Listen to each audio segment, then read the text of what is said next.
Advice যেটা থাকছে যে নির্বাচন কবে হবে আমরা তাড়াতাড়ি চাই। কোনো দল বলছেন, আমরা বলেছি যেমন আমরা স্থানীয় নির্বাচন আগে চাই না, কারণ স্থানীয় নির্বাচন দিলে 4,500 ইউনিয়ন পরিষদে সেখানে একটা মারামারি হওয়ার সম্ভাবনা আছে। একটা জানেন আপনারা, ইউনিয়ন পরিষদের নির্বাচন অনেক বেশি রক্তক্ষয়ী সংঘর্ষ সেসব জায়গাতে হয়, এবং গ্রাউন্ড রিয়ালিটি আলাদা। আওয়ামী লীগকে গ্রাউন্ড রিয়ালিটিতে অনেকেই মানে না, মেনে নিবে না।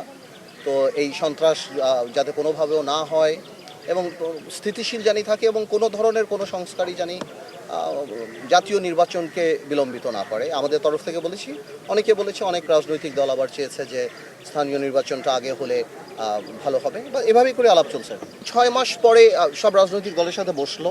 6 মাসে আমাদের অর্জনটা কি, আমরা কতদূর গেলাম, এবং 6টা কমিশন যে কাজ করেছে আমরা কতদূর অর্জন করেছি, এবং আমরা পাশে ছিলাম, আমরা সামনেও পাশে থাকবো।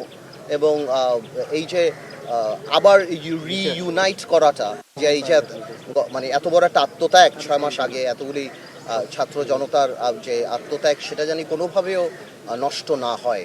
আমাদের এই অর্জনটা কোনো একটা সাধারণ অর্জন না। আমরা যেন নিজেদের স্বার্থে বা নিজেদের কোনো কারণে নিজেদের রাজনৈতিক উদ্দেশ্য হাসিল করতে ওইটাকে জানি আমরা কোনোভাবে আন্ডারমাইন না করি। তারপর কমিশনের নর্মাল আলাপ হচ্ছে এবং আমাদেরকে জানানো হবে, আগামীতে সিরিজ মিটিং হবে প্রত্যেকটা রাজনৈতিক দলের সাথে, এবং সেখান থেকে ইনশাল্লাহ ভালো পজিটিভ কিছু বেরিয়ে আসবে। আমরা সন্তুষ্ট, আমরা সরকারের পাশে আছি। যেটা ভুল হচ্ছে না হচ্ছে, আনুষ্ঠানিক অনানুষ্ঠানিকভাবে তো আমরা সরকারের সাথে কথা চলছে।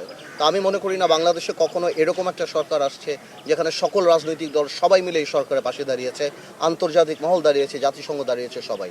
তো আমি মনে করি এটা জনগণের সরকার।